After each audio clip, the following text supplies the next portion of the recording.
Good morning students. जैसे कि students आप सबको पता है कि लास्ट वीडियो में हमने इंडियन इकोनॉमी के चैप्टर नंबर 2 का बहुत ही मेन टॉपिक कवर किया था और वो था लॉन्ग टर्म गोल्स या फिर 5 ईयर प्लान, राइट।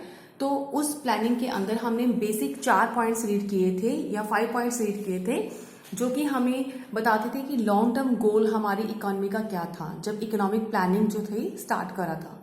तो उसी से रिलेटेड कुछ छोटे छोटे कंसेप्ट बनते हैं जिसको 5 ईयर प्लान्स बोलते हैं, क्योंकि इन्हीं 5 ईयर प्लान्स के अकॉर्डिंगली ही जो था इकोनॉमी प्रोस्पेक्टिव प्लान तक पहुंचती है। ठीक है, तो यहाँ पे वो छोटे छोटे प्लान्स क्या हैं और वो उन्हीं 5 पॉइंट जो हम रीड कर चुके हैं उन्हीं के आसपास ये कंसेप्ट जो है वो घूमते हैं और इन्हीं को फुलफिल करने के लिए ये छोटे प्लान्स बनाए जाते हैं, यानी कि 5 ईयर प्लान्स, राइट। तो फर्स्ट है 51 से लेके 56 तक हमारा फर्स्ट प्लान जो था वो बना था और उसमें मेन फोकस किसके ऊपर किया गया था? एग्रीकल्चर की प्रोडक्शन के लिए। सेकंड प्लान जो था नेक्स्ट 5 ईयर के अंदर उस पर फोकस किया गया था ओनली इंडस्ट्री को बढ़ाने के लिए, इंक्रीज इन इंडस्ट्री। ठीक है, और उसके बाद 61 से 66 तक थर्ड प्लान था हमारा जिसमें सेल्फ सफिशिएंसी फूड ग्रेन के अंदर हमारी इकोनॉमी के अंदर होनी चाहिए, इसके ऊपर फोकस था और साथ में एम्प्लॉयमेंट की तरफ भी ध्यान दिया गया और इक्वलिटी को रिड्यूस करने के लिए भी फोकस किया गया। फोर्थ प्लान जो था हमारा, आपको ईयर बेटे याद रखने हैं क्योंकि कॉन्टिन्यूसली यहाँ पे नहीं बनते, कई बार बीच में गैप है ईयर्स का, जैसे कि 66 के बाद सीधा 69 to 74 का हमारा फोर्थ प्लान बनता है। जो बीच में गैप थे वो एनुअली प्लान जो थे वो डिसाइड हुए थे, जैसे कि 66 से लेके 67 तक एक प्लान बना था जो कि 1 ईयर प्लान कहलाता है, एनुअल प्लान कहलाते हैं, और उसके बाद वो खत्म हो जाते हैं। नेक्स्ट ईयर में अगला प्लान बना, उसके बाद अगला, इसीलिए जो बीच में गैप क्रिएट होता है वो वहां पे सिंगल ईयर के लिए प्लान बनते हैं जो कि लॉन्ग टर्म प्लान नहीं है, इसीलिए यहाँ पे हम उसको 5 ईयर प्लान के अंदर काउंट करने वाले ही कैटेगरी लिखते हैं, राइट। तो फोर्थ प्लान हमारा इस ईयर के अंदर बना और जिसका फोकस किसके ऊपर था? Focus on price stability and full utilisation of man power. आपको ये छोटे छोटे पॉइंट्स कई बार आ जाते हैं एमसीक्यू के अंदर, इसीलिए मैं आपको थोड़ा डिस्क्राइब कर रही हूँ।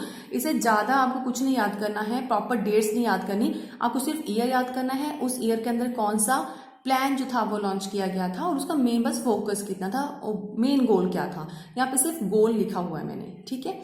74 से 79 में फिफ्थ प्लान बना, उसमें क्या था मेन कि लोगों का लिविंग स्टैंडर्ड को रेज करने के लिए फोकस कर रही थी गवर्नमेंट। 80 से 85 यहाँ पे फिर से आप देखोगे 1 ईयर का एनुअल प्लान जहाँ पे डिसाइड हुआ होगा, इसीलिए बीच में 1 साल का गैप है। 80 से 85 फिर से 5 ईयर का प्लान बना, 6 प्लान जिसको कहते हैं, उसमें पॉवर्टी को खत्म करने के बारे में मेन गोल बनाया था। 85 से 90 के बीच में 7th प्लान बना जिसका मेन मोटिव था एम्प्लॉयमेंट को क्रिएट करना, ठीक है, एम्प्लॉयमेंट बढ़ाना, उनको अपॉर्चुनिटी ज्यादा देना लोगों को। उसके बाद फिर 2 सालों का गैप पड़ा 91 और 1 साल का 91 का गैप छोड़ के 92 से 97 तक कॉन्टिन्यूसली फिर 5 साल का एक प्लान बना जिसको 8th प्लान कहते हैं और उसमें फुल एम्प्लॉयमेंट के लिए ही फोकस किया। फिर उसके बाद 97 से 2002 तक 9th प्लान हमारा लॉन्च हुआ जिसमें हमारे इकोनॉमी की ग्रोथ, जीडीपी को बढ़ाने के लिए और जो कीमतें बढ़ रही हैं, इन्फ्लेशन फैल रहा है इकोनॉमी में, प्राइस को स्टेबल करने के लिए फोकस किया और साथ में एनवायरनमेंट को सस्टेनेबिलिटी, एनवायरनमेंट को सेट रखने के लिए भी क्या किया गया? फोकस किया गया। 2002 से लेके 2007 तक जो था हमारा 10th प्लान जो हमारा बनाया गया, अप्लाई किया गया और जिसका मेन काम क्या था? Improving the quality of life. और फिर से 2007 और 2012 के अंदर 11th प्लान बना जिसमें फिर से गरीबी को कम करने के लिए कुछ स्टेप्स लिए गए, जॉब को क्रिएट किया गया लोगों के लिए और प्रोटेक्शन ऑफ एनवायरनमेंट, फिर से हमारे एनवायरनमेंट को थोड़ा सा बचाने के लिए, इको फ्रेंडली बनाने के लिए क्या किया गया? कुछ स्टेप्स बनाए गए। फिर 2012 से 2017 की बात करें तो इस प्लान के अंदर क्या था? ये 12th प्लान था हमारा, sustainable as well as inclusive growth, यानी कि हमारी इकोनॉमी सस्टेनेबल रहे और साथ में इसकी ग्रोथ भी होते रहे। और उसके बाद 2017 से जो लास्ट हमारा प्लान है 13 वो चल रहा है 2 तक जो हमारा बना है उसमें इकोनॉमी की ग्रोथ के बारे में बात की जा रही है, इंडस्ट्रियल सेक्टर को भी आगे बढ़ाया जाए और उसके साथ है कि प्रमोट किया जाए इनोवेटिव आइडियाज यानी कि इनोवेशंस को भी आगे बढ़ाया जाए, एग्रीकल्चर के साथ साथ मॉडर्नाइजेशंस को भी उन्होंने आगे फोकस किया और अदर कुछ और पॉइंट्स भी हैं जो इसी ईयर के लिए 5 प्लान के लिए लॉन्च किए गए। अगर हम यहाँ पे ब्रीफली एक बार नोटिस करते हैं तो ये सारे के सारे पॉइंट्स हमारे जो 5 लॉन्ग पीरियड प्लान्स हैं उन्हीं के साथ जुड़े हुए कंसेप्ट हैं। कि लॉन्ग पीरियड प्लान का बेटे मतलब ये होता है जो कि काफ़ी लंबे टाइम में कवर होंगे, तो उनको पूरा करने के लिए अभी से हम 5-5 साल का एक गोल बनाते हैं। जैसे कि कई में था कि हमारे 5 प्लान क्या थे, वो एक तो सेल्फ रिलायंस होना चाहिए और वो इसी में पॉइंट्स आते हैं। हमने 2-3 जगह पे यहाँ पे रीड किया है कि लोगों का लिविंग स्टैंडर्ड जो है इम्प्रूव हो और यहाँ पे ग्रोथ की बात हो रही है तो इट मीन्स खुद इम्पोर्ट करने की बजाय खुद बनाएं, तो ये सेल्फ रिलायंस से जुड़ गया कंसेप्ट। मॉडर्नाइजेशन हमारा पॉइंट था लॉन्ग टाइम पीरियड के अंदर, इसमें हमने 2-3 बार यहाँ पे रीड किया है कि मॉडर्नाइजेशन के ऊपर स्ट्रेस दिया। कौन कौन से प्लान में, ये अलग अलग पॉइंट्स पे हैं। जैसे कि लास्ट प्लान में भी हमने किया मॉडर्नाइजेशन के लिए, उससे पहले भी हमने देखा कि मॉडर्नाइजेशन के ऊपर स्ट्रेस था किसी ना किसी ईयर के अंदर, किसी ना किसी 5 साल योजना के अंदर। तो इसके साथ था फुल एम्प्लॉयमेंट हमारा एक पॉइंट था, तो बार बार यहाँ पे फुल एम्प्लॉयमेंट भी 2-3 जगह पे आ रहा है। इट मीन्स टू से कि कहीं ना कहीं हमारे सारे जो हमने 5 प्लान जो रीड कर चुके हैं प्रोस्पेक्टिव प्लान्स, उन्हीं से जुड़े हुए हम छोटे छोटे प्लान्स ड्रॉ करते हैं, बनाते हैं, ताकि उन्हीं लॉन्ग टर्म ऑब्जेक्टिव्स को कंप्लीट किया जा सके। ठीक है, तो आपको सिर्फ एक बार इसको देख लेना है कि हमारे जो शॉर्ट टर्म प्लान्स है वो क्या है। नेक्स्ट पॉइंट क्या है बेटे अभी तक हमने प्लानिंग के बारे में पढ़ा है, शॉर्ट टर्म प्लान्स क्या बनाते हैं लॉन्ग टर्म को ऑब्जेक्टिव को कंप्लीट करने के लिए, और कौन कौन से लॉन्ग टर्म होते हैं वो हमने कर लिया। एक बहुत ही खास टॉपिक है जो कि 4 मार्क्स में कई बार आ जाता है आपको, तो इससे रिलेटेड कुछ पॉइंट्स हैं जो आपको लर्न करने हैं। पीसी महालनोबिस कौन थे? पीसी महालनोबिस जो थे उनको आर्किटेक्ट गिना जाता है इंडियन प्लानिंग का। क्यों? क्योंकि जो सेकंड प्लान हमारा बना था उसमें जो बेसिक आइडियाज थे, जो मेन आइडिया थे, वो पीसी महालनोबिस ने ही दिए थे अपने, और उन्हीं के बिहाफ के ऊपर जो था वो सारा प्लान जो था वो आगे सक्सेसफुल हुआ था। तो पीसी महालनोबिस को हम आर्किटेक्ट कहते हैं। इसमें 4 बातें हम इनके बारे में पढ़ेंगे, जो हमें अगर क्वेश्चन आ जाए तो ये 4 आपको आइटम्स वहां पे लिखना है। ठीक है, पहला क्या है, an architect of the Indian planning. Second इनको बोला जाता है, पहला पॉइंट है सेकंड प्लान के रिगार्डिंग। तो इंडिया को ये याद है कि Mahalanobis as the architect of the Indian planning because he lay down the basic ideas regarding the goods of Indian planning. और यहाँ पे हमें पता है कि महालनोबिस को आर्किटेक्ट क्यों गिना जाता है, क्योंकि जो बेसिक आइडियाज थे वो किन्होंने दिए थे, महालनोबिस ने दिए थे।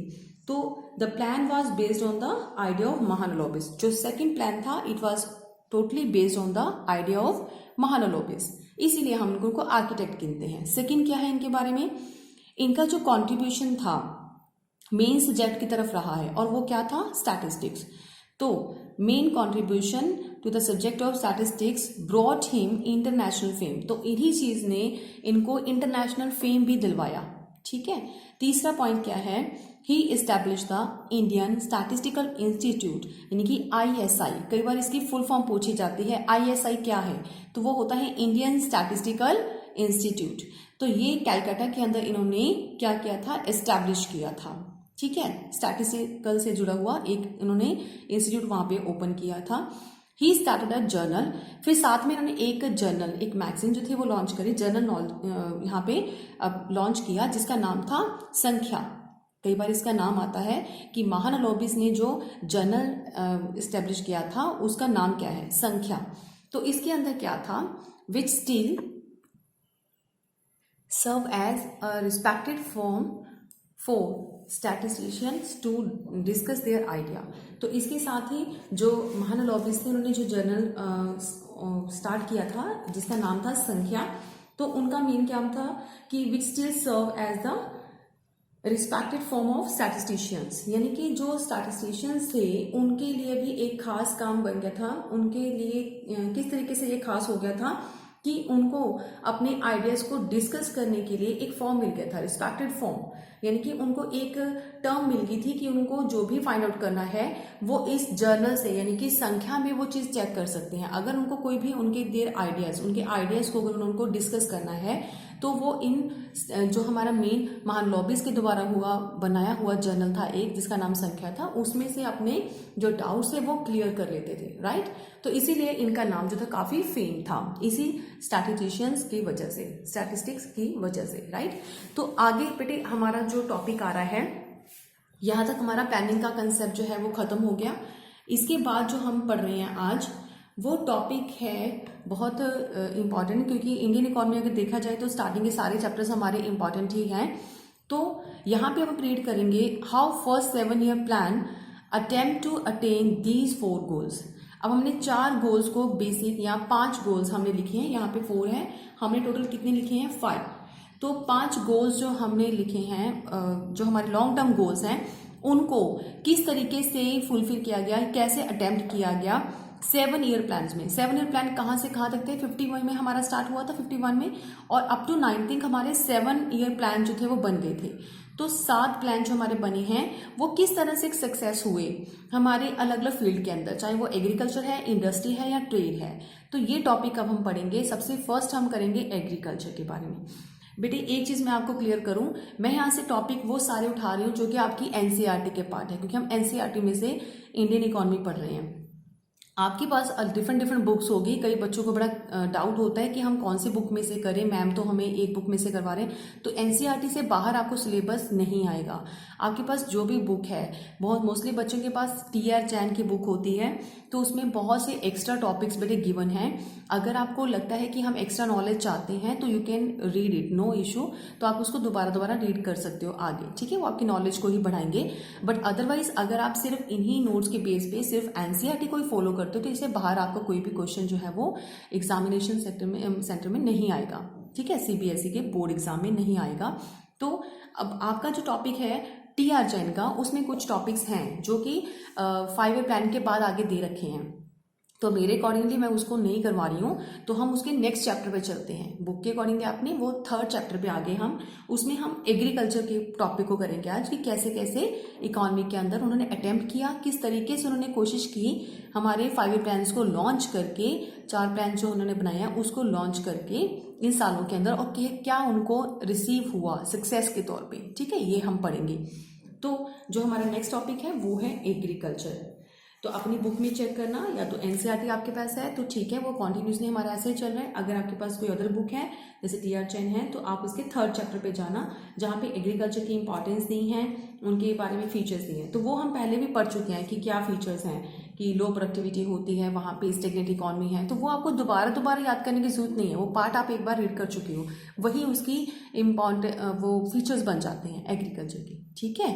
तो इसलिए मैंने आपको थोड़ा सा समझाया है इस बारे में। अब हम कहेंगे कि एग्रीकल्चर पहला पॉइंट है हमारा, जो हम लेके चलेंगे एग्रीकल्चर सेक्टर के अंदर हमारे 5 ईयर प्लान्स को कैसे लॉन्च किया गया, किस तरीके से, कौन कौन से ऐसे पॉइंट्स हैं जो एग्रीकल्चर को इफेक्ट किया और हमारे वहाँ पे सक्सेस मिली, राइट।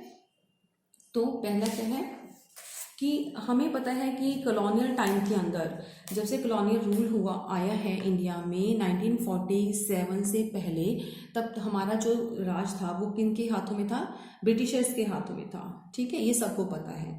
अब तक हमने काफ़ी पॉइंट्स के रीड कर लिए हैं, राइट। तो अब इस चीज़ के बाद हमें यहाँ पे देखना है कि उस टाइम पीरियड से 1950 से और 1990 तक के बीच में क्या क्या चेंजेस आए, यानी कि 47 के बाद क्या क्या बदलाव देखने को मिला।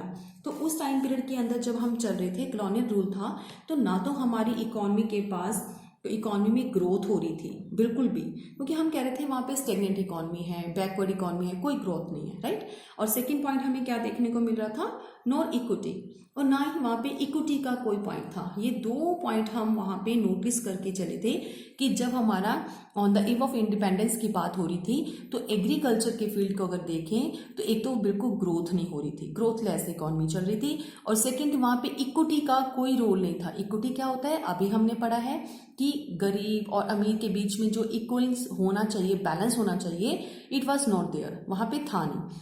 तो गवर्नमेंट ने जब भी यहाँ पे प्लानिंग लॉन्च करी तो इन 2 चीज़ों को सेट करने के बारे में सोचा, ठीक है, एक तो ग्रोथ को कैसे सेट किया जाए और सेकेंडली इक्विटी को कैसे सेट किया जाए। तो इसके लिए क्या था कि सबसे फर्स्ट जो पॉलिसी उन्होंने बनाई थी इंडिपेंडेंस इंडिया को देखते हुए कि अब हम अपनी मर्जी से जो कर सकते हैं टू एड्रेस दीज इश्यूज, तो ये दो इश्यूज जो क्रिएट हुए थे उस टाइम इकोनॉमी के अंदर, तो उसी को फोकस करके उन्होंने जो था प्लानिंग स्टार्ट करी। तो इसमें सबसे फर्स्ट जो है हम चलेंगे, वो पहला पॉइंट है कि उन्होंने क्या किया, लैंड रिफॉर्म, राइट। तो पहला पॉइंट है लैंड रिफॉर्म्स। अब ये लैंड रिफॉर्म्स का मतलब क्या होता है, पहले ये समझो। इसका मतलब होता है changing the ownership of land holding. मैं यहाँ पे लिख रही हूँ, ये की वर्ड्स होते हैं बेटे, इनको कई बार एग्जाम्स में आपसे पूछा जाता है आपकी एमसीक्यू में कि what's the mean of land reform. तो आप लिख सकते हो changing the ownership of land holding. अब इसको हम पढ़ते हैं मतलब क्या है इसका, ठीक है। तो पहले हम करते हैं कि स्टार्टिंग टाइम में, आपको पता है स्टार्टिंग मतलब अर्लियर टाइम पे चलते हैं, ऑन द इव ऑफ इंडिपेंडेंस, उस टाइम की बात कर रहे हैं। तो ऑन द इव ऑफ इंडिपेंडेंस, आपको सबको पता है कि उस टाइम पीरियड के अंदर जो हमारा एग्रीकल्चर सेक्टर था उस पर मेन ऑनरशिप किसकी हुआ करती थी, आप बता सकते हो। यस, किसकी हुआ करती थी मेन ऑनरशिप, जमींदार लोगों की, राइट। तो जमींदार होते थे या और कौन होते थे, जागीरदार, है ना, जिनको हम बोल सकते हैं। तो जो जागीरदार थे उनका रोल हुआ करता था हमारी इंडियन इकोनॉमी के ऊपर, वे ऑनर्स थे हमारी एग्रीकल्चर फील्ड के अंदर। तो वो क्या करते थे, रेंट कलेक्ट करते थे, कहाँ से, टीलर से, राइट। रेंट कलेक्टेड किससे, टीलर से, राइट। ये काम करते थे। तो बिना किसी इंप्रूवमेंट के ये काम जो जमींदार करते थे, तो क्या जमींदार इस काम के अलावा कोई और काम भी करते थे, any improvement in the agriculture field, any improvement, ये वर्ड लिख रही हूं मैं, तो नहीं करते थे। कोई इंप्रूवमेंट उन्होंने फील्ड के अंदर अपना नहीं दिखाया। क्या काम था उनका, रेंट कलेक्ट करना टीलर से और टीलर्स को एक्सप्लॉइट करना, एक्स्ट्रा उनसे वर्क करवाना, बट साथ में बदले में सेकंड जो काम होना चाहिए था, any improvement in the field, but वहां पे कोई इम्प्रूवमेंट उन्होंने नहीं दिखाया, राइट। तो इस चीज का जो था क्या इम्पैक्ट पड़ा इकोनॉमी के ऊपर, हमारी जो इकोनॉमी थी वो क्या हो गई, बैकवर्ड। क्यों, क्योंकि लो प्रोडक्टिविटी थी वहां पे। तो वो जो लो प्रोडक्टिविटी थी इसको कहीं ना कहीं तो सुधारना ही था, क्योंकि इसी की वजह से लो प्रोडक्टिविटी है, इसीलिए हमारा जो एग्रीकल्चर सेक्टर है वो ग्रोथ नहीं कर रहा था। तो सिचुएशन क्या हुई, लो प्रोडक्टिविटी की वजह से हमारी जो सिचुएशन थी वो ये होगी कि हमें अपना फूड जो था अब बाहर की कंट्री से मंगवाना पड़ रहा था। आप यहाँ पे नीचे देखो जहाँ मैं लिख रही हूँ, ओके। आप देखो बेटे कि सिचुएशन क्या होगी कि जो हमें फूड ग्रेन्स था वो बाहर की कंट्री से क्या करवाना पड़ रहा था, इंपोर्ट करवाना पड़ रहा था, राइट। तो अलग अलग कंट्री से, जैसे कि अदर कंट्री से, यूएसए से करवा रहे थे, यूके से करवा रहे थे, तो डिफरेंट डिफरेंट जगह से हमें क्या करवाना पड़ रहा था, इंपोर्ट करवाना पड़ रहा था, क्योंकि हमारी प्रोडक्टिविटी तो बहुत कम थी। लो प्रोडक्टिविटी से हमारे जो फूड ग्रेन थे वो कम पड़ते थे हमारी पॉपुलेशन के अकॉर्डिंगली, और जो हमें बाहर से इंपोर्ट करवाना पड़ता था, ठीक है। तो ये सारा पॉइंट हम अब तक रीड कर चुके हैं लास्ट चैप्टर के अंदर। अब इसी को देखते हुए जो 7 ईयर प्लान है, तो उन्होंने पहले ये डिसाइड किया कि इक्विटी होनी चाहिए एक, तो ठीक है। इक्विटी एग्रीकल्चर के अंदर कैसे आएगी, लैंड रिफॉर्म की वजह से, क्योंकि जब तक इक्विटी नहीं आएगी तब तक हमारी ये कंडीशन ऐसे ही वर्स्ट होते चली जाएगी, यानी कि खराब हो जाएगी, तो सुधरेगी नहीं। इसके लिए क्या करना पड़ेगा, इकोनॉमी में ये प्लान किया गया कि इक्विटी क्रिएट करनी है, तो लैंड रिफॉर्म सबसे बेस्ट था। लैंड रिफॉर्म क्या कर रहा था, which primarily refers to change in ownership of the land holding. अब यहाँ पे लैंड होल्डिंग जो था उसकी ऑनरशिप को चेंज करना था, ये काम उन्होंने गवर्नमेंट ने किया, ठीक है। तो ये काम कैसे किया, just after 1 year, just after 1 year जो इंडिपेंडेंस, जब हमारा इंडिया इंडिपेंडेंट हुआ बेटे, उस टाइम के एग्जैक्टली 1 साल के बाद ये चीज की गई। क्या किया कि जो लैंड होल्डिंग थी 1 साल के बाद ये कंसेप्ट के just after 1 year to independence, तो क्या स्टेप लिया कि एबोलिश कर देना चाहिए इंटरमीडिएटर्स को बीच में से, यानी कि abolish mediators from the agriculture field. Agriculture field में से जो हमारे इंटरमीडिएटर्स बने हुए हैं, जमींदार, जागीरदार, उनको क्या कर देना चाहिए, टोटली एबोलिश कर देना चाहिए। और फिर अगर उनको हम खत्म कर देंगे तो फिर क्या बनेगा, नेक्स्ट स्टेप क्या होगा, नेक्स्ट स्टेप ये करेंगे। ये पहला स्टेप था कि उनको खत्म करने के बारे में सोचना, और सेकेंड स्टेप क्या लिया, उसके बाद स्टेप्स वर टेकन टू, पहले तो था कि एबोलिश द इंटरमीडिएट, और सेकेंड स्टेप क्या लिया कि make the tillers the owner of the soil. अब ये काम करना है कि मेक द टीलर, जो टीलर्स थे, टीलर्स कौन होते हैं बेटे, फार्मर्स, तो जो फार्मर्स थे उनको ही क्या बना दिया जाए, फार्मर्स, मेक द टीलर्स या farmers to the owner of the soil, only the owner of the soil. तो जो हमारी जमीन है उसके ऊपर ऑनर किसको बना देना चाहिए, सीधा और सीधा फार्मर्स को, यानी कि जो पर्सन काम करते हैं। गवर्नमेंट ने ये डिसाइड किया कि उन्हीं लोगों को ही ऑनरशिप दे देनी चाहिए, अब जमीन उन्हीं के हाथों में सौंप देनी चाहिए। इट मीन्स टू से कि जो इंटरमीडिएट्स हैं, जो कि काम नहीं करते हैं, जो कोई इंप्रूवमेंट नहीं दिखाते हैं एग्रीकल्चर फील्ड के अंदर, उसको इम्प्रूव नहीं करते, लो प्रोडक्टिविटी से हाई प्रोडक्टिविटी नहीं बनाने में कोई एफर्ट लगाते, तो इट मीन्स उनको ऑनरशिप नहीं देनी चाहिए। तो वहां से ऑनरशिप ट्रांसफर किसको कर दी जानी चाहिए, इंटरमीडिएटर से, यानी कि जमींदार लोगों से कहाँ पे शिफ्ट कर देनी चाहिए ऑनरशिप, टीलर्स को दे देनी चाहिए, फार्मर्स को दे देनी चाहिए। तो ये कैसे पॉसिबल था, सिर्फ गवर्नमेंट की इस नीति से ही इक्विटी आ सकती थी, लैंड रिफॉर्म, इसी चीज को हम लैंड रिफॉर्म का नाम देते हैं। ठीक है, तो क्या ये सक्सेसफुल हुआ, ये चीज इजिली जो थी वो शिफ्ट करती गई। आगे बढ़ते हैं थोड़ा। तो यस, इस चीज का बेनिफिट हुआ, यहाँ पे लोगों को क्या किया गया, टीलर्स को बना दिया गया। धीरे धीरे गवर्नमेंट ने ये स्टेप्स जो है हर जगह पे अप्लाई किए, और टीलर्स को क्या मिल गई, ऑनरशिप मिल गई, किस चीज की, लैंड की। ठीक है, लैंड की ऑनरशिप उनको दे दी गई। अब ये बेनिफिट क्या था, गवर्नमेंट को क्यों ऐसा लगा कि जो ऑनर्स होने चाहिए वो वही पर्सन होने चाहिए, वहां पे काम करते हैं, कल्टीवेशन की फील्ड में लगे हुए हैं, कल्टीवेटर्स हैं। तो इस चीज के लिए क्या प्लान किया था गवर्नमेंट ने, उनका प्लान ये था कि अगर लैंड टू द टीलर्स, अगर लैंड हम टीलर्स को दे देते हैं तो इससे बेनिफिट क्या होगा, मेन आइडिया उनका ये था कि जो मेन कल्टीवेटर होता है, कल्टीवेटर कौन है, जो उस जगह के ऊपर काम करता है, cultivators will make more interest,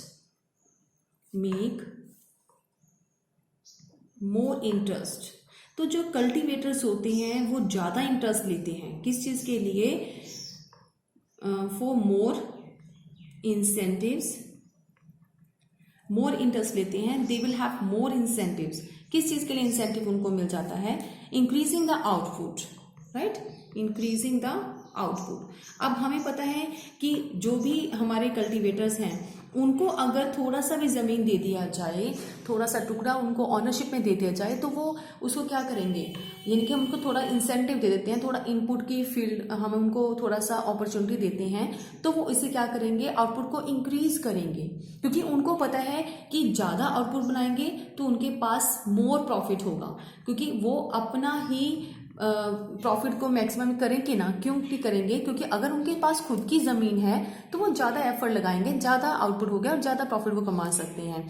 जबकि पहले उनको था कि उन्होंने सिर्फ क्या है, काम करना है, वो ज़्यादा एफर्ट नहीं लगा पाएंगे, काम करने के बाद भी उनके पास कुछ नहीं बचता, तो सारा प्रॉफिट किसके पास जाता था, जमींदार के पास। तो ये गवर्नमेंट ने सोचा कि अगर हम ज़्यादा ऑनरशिप उनको देंगे तो उन्होंने वो लोगों को देना शुरू कर दिया। ठीक है, और उसके बाद टीले से करेंगे to make more profit from the increase output, और अपने बढ़ी हुई आउटपुट से ज़्यादा प्रॉफिट जो है वो कमा सकते हैं।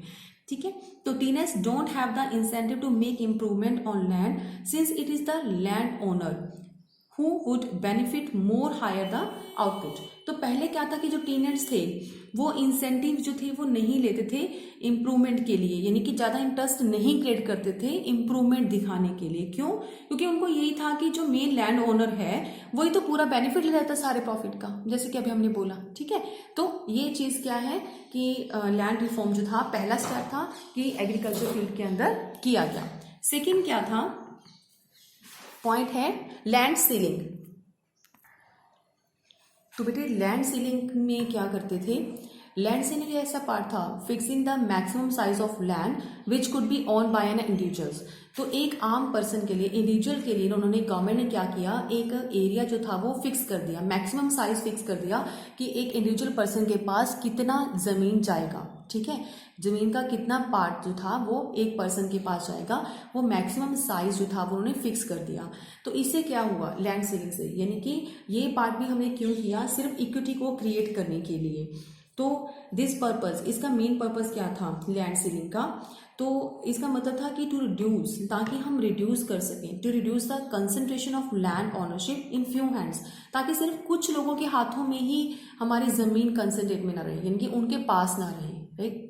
तो इस चीज को, इस कंसंट्रेशन को खत्म किया गया कि ऑनरशिप जो है वो सिर्फ कुछ हाथों में ना रह जाए, यानी कि सब लोगों के पास, इंडिविजुअल हर एक पर्सन के पास जमीन आए जो कि उस जमीन का ऊपर काम कर रहे हैं persons.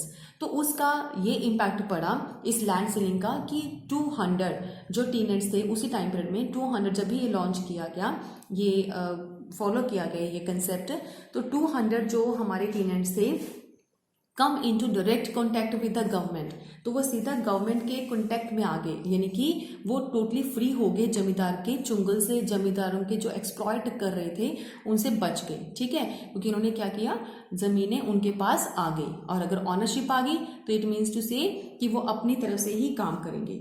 Ownership confirmed to the tenants give them the incentive, अगर उनको हम एक ऐसा इंसेंटिव उनको मिलता है, यानी कि ऐसा उनको इंटरेस्ट जाता है ताकि वो अपना आउटपुट को इंक्रीज कर सके। अब अगर आप इंक्रीज करेंगे अपना आउटपुट तो क्या होगा, इंक्रीज इन आउटपुट, अगर अपना ध्यान देंगे, क्योंकि उनको अब जमीनें मिल गई हैं, फिक्सेशन हो गया है उनकी जमीन का, तो इससे क्या होगा कि हमारा जो कंट्रीब्यूशन है ग्रोथ का वो भी साथ साथ बढ़ना शुरू हो गया। यानी कि जो सेकेंड पॉइंट हम बार बार ले रहे थे कि ऑन द इव ऑफ इंडिपेंडेंस दो कमियां थी, ना तो इक्विटी थी ना ही ग्रोथ थी। तो अभी जो कंसेप्ट हमने दो किए, लैंड रिफॉर्म और लैंड सीलिंग, ये दोनों इक्विटी क्रिएट करने के लिए किए, बट लैंड सीलिंग से साथ साथ क्या हो गया, ग्रोथ भी होने लगी इन दोनों पॉइंट्स को फॉलो करने से, राइट।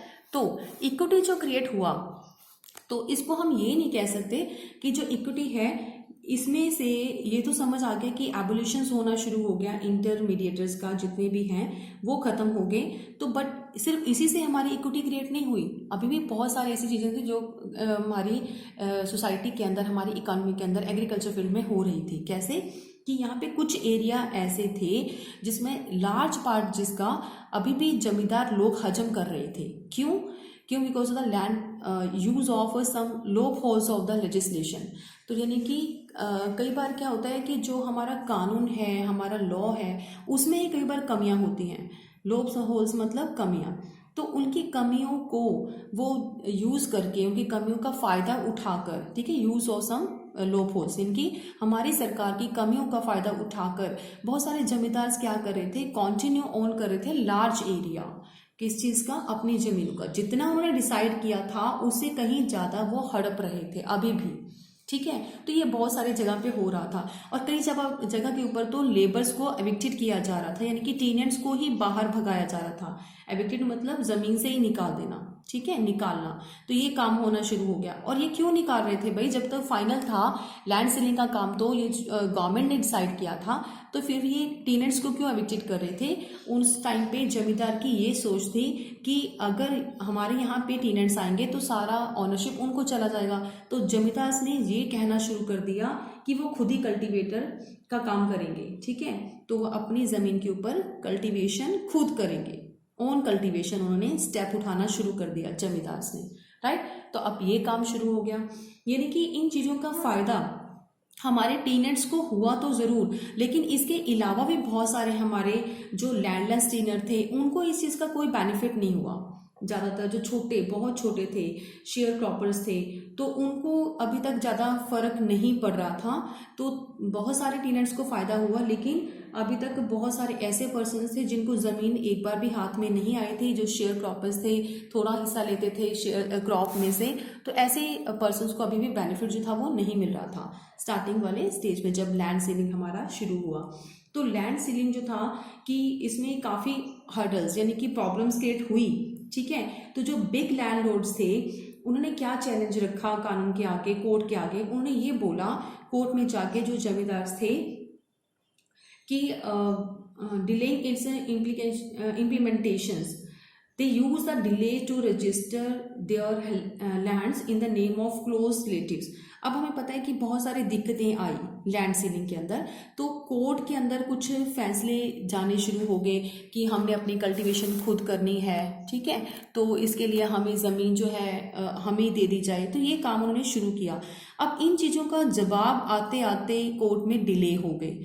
अब जब तक डिले होते उससे पहले जमींदार लोगों ने एक और काम किया। जितने भी जमींदार थे, ज़्यादातर जमींदार ने अपने रिलेटिव्स, जो भी उनके रिलेटिव्स थे, उनके नाम के ऊपर ज़मीनें जो थी वो देने लगे। यानी कि एक तो उन्होंने खुद कह दिया कि ओन कल्टीवेशन करेंगे, तो जितना कल्टीवेशन उन्होंने खुद करना था, एक हिस्सा तो, एक पार्ट तो उन्होंने खुद रख लिया, बट उसे जो मैक्सिमम एक लिमिट तक कर सकते थे, क्योंकि मैक्सिमाइजेशन ही करना, साइज को मैक्सिमाइज जितना रखना था उतना ही रख सकते हैं गवर्नमेंट के रूल के अकॉर्डिंगली। उससे बाद जो भी एक्स्ट्रा पार्ट बचता था उन्होंने किसके नाम रजिस्टर कर दिया? अपने रिलेटिव्स के नाम से, ठीक है, जो भी इनके रिश्तेदार क्लोज रिलेटिव्स थे उनके नाम पर उसको रजिस्टर कर दिया। अब इसका बेनिफिट भी जमींदारों को ही लेना मिल गया। क्यों? एक तो जमीन कहीं पे भी नहीं गई, अपने रिलेटिव्स के आसपास ही घूम रही है, यानी कि उसकी उनकी जमीन उनके पास ही रहेगी। यानी कि इस चीज़ से, कानून से बचने के लिए उन्होंने अपनी ज़मीन को वहीं पे यूज़ कर लिया। ये काम किया। ये काम हुआ क्यों? सिर्फ कानून की कमियों की वजह से, ठीक है। और इससे क्या हुआ कि registrations also the lot of loopholes which were exploited by big land holders to the retain their land. तो उनको अपनी ज़मीन खुद ही रखी खुद ही उन्होंने, किस वजह से? सिर्फ लॉप होल्स की वजह से। इस तरीके से बहुत कम ऐसे स्टेट थे कि जहाँ पे ये पॉइंट सक्सेसफुल हुआ। जैसे कि केरला में ये चीज़ हमारी काफ़ी अच्छा जो था सक्सेस हुआ, ये पॉइंट देखने को मिला।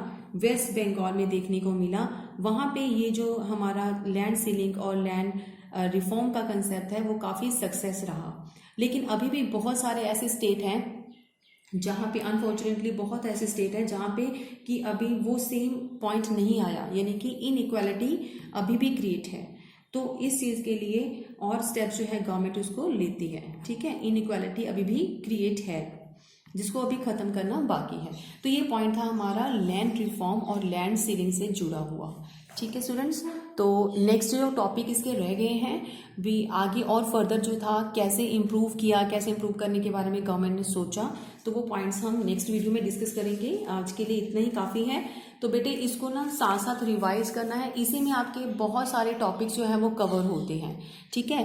कि एक तो हम ये देखेंगे इसमें टॉपिक क्या आएगा कि क्या क्या रिफॉर्म्स किए, तो हम बताएंगे कि पहला रिफॉर्म उन्होंने लैंड रिफॉर्म किया और साथ में लैंड सीलिंग को भी स्टार्ट किया, तो वो सक्सेसफुल हुआ। तो साथ में वो भी पॉइंट हम डिस्कस कर रहे हैं कि यस वो साथ में सक्सेसफुल हुआ, कहाँ कहाँ हुआ, कहाँ नहीं हुआ, वो भी हमने साथ में किया है। Okay students.